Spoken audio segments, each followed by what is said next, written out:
मारे को कहते हुए भी शर्म आ रही है कि मारे को पता था कि सेहरे के पीछे छोटे हुकुम और घूंघट में मारी चोरी है, लेकिन हुकुम मारा यकीन करिए मारे साथ भी चल हुआ है। मारे को झूठा यकीन दिलवाया गया कि ये शादी में आपकी मर्जी और आपका आशीर्वाद है,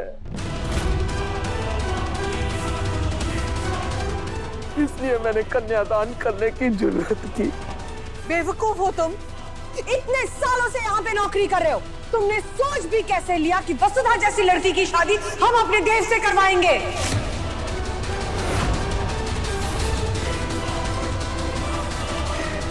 हमने कभी तुम्हें नौकर नहीं समझा, कभी तुम्हें अपने पैरों में गिरने नहीं दिया, और तुमने तो हमारे साथ उठने बैठने के सपने देख लिए। तुमने सपने में भी कैसे सोच लिया कि वसुधा देव के बराबर हो सकती है? जिस वफादारी की हम दुहाई देते थे, तुमने तो उसी को बर्बाद कर दिया।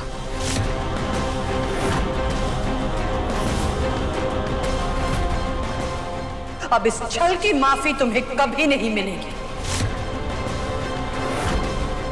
तुम्हारे को अगर सच का पता होता ना, तो मैं ये कन्यादान करने से पहले खुद में फांसी लगा लेता हूँ।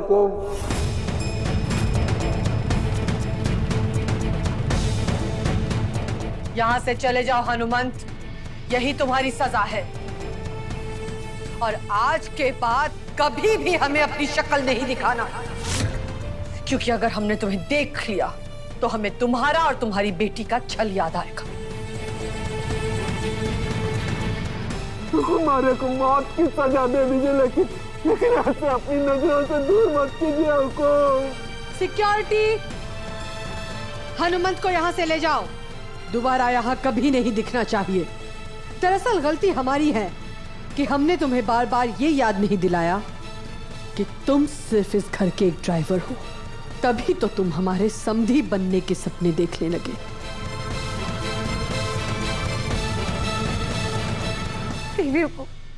अरे बाबू साहब की इसमें कोई गलती ना है, सारी गलती हमारी है। सजा भी हमारे को मिलनी चाहिए।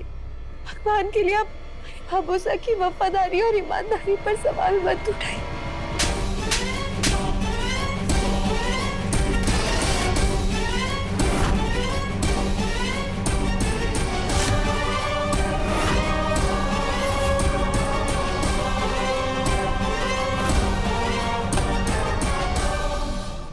और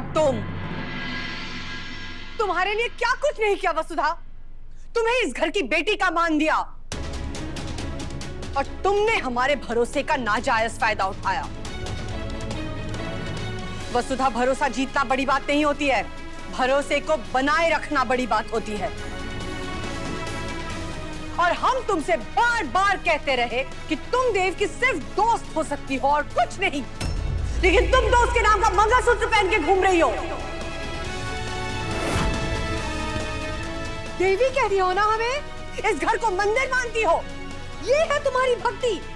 देवी के मंदिर में ही डाका डाल दिया तुमने। यही करने आई थी तुम मोगरे से यहाँ उदयपुर? तुम्हारी हिम्मत कैसे भी हमारे देव से प्यार करने की? हमारे को माफ कर दीजिए, बहुत बड़ी गलती हो गई हमारे से।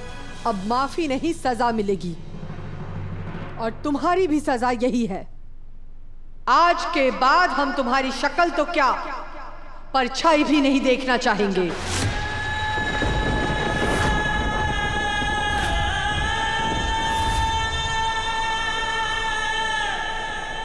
आपकी हर सजा सर माथे पर।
मौसा, अभी आपने थोड़ी देर पहले विधि से कहा था कि इस घर में औरतों पर अत्याचार नहीं होते, फिर आप अपनी बड़ी बहू के साथ ऐसा क्यों कर रही हैं? ये घर अब वसु की ससुराल है और आप इसे अपनी ससुराल से जाने के लिए कह रही हैं। ये वसु तो सब कुछ छोड़ छाड़ कर चली हुई जाएगी, अकेले रिश्ता निभाती रहेगी, जैसे वो शूट वाली शादी के दिन से आज तक रिश्ता निभाती आ रही है। लेकिन मैं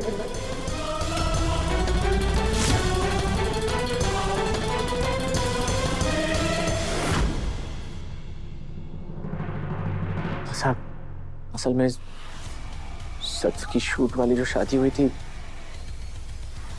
उसके बाद से वसु अपना मंगलसूत्र नहीं उतार पाई, लेकिन इसने इसके बारे में मुझसे कोई भी जिक्र नहीं किया। पूरा रिश्ता अपने आप निभाती रही, अकेले एक तरफा सब कुछ इसने खुद से निभाया। लेकिन मां साहब, तब में और अब में बहुत फर्क है। कल तक वसु ये रिश्ता अकेले जी रही थी, लेकिन आज से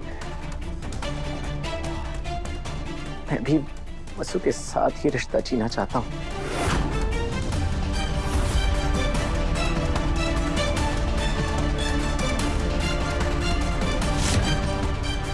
मैं भी वसु के साथ शादी को निभाना चाहता हूं मासा, क्योंकि मैं वसु से प्यार करता हूं मासा।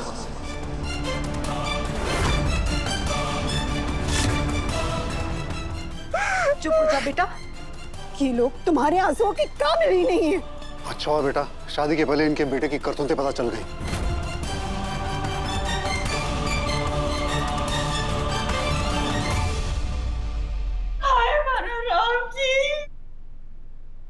हमारे को तो इसके आंसू देखे ना जा रहे भाभी साहब।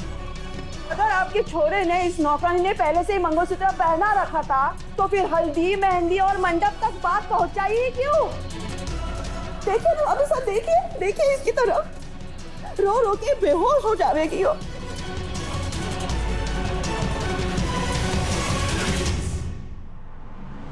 वाह चंद्रिका जी वाह, मानना पड़ेगा आपको। आपके बेटे ने क्या क्या गुल खिला रखे हैं, पर आपकी नजरें अभी भी उठी हुई।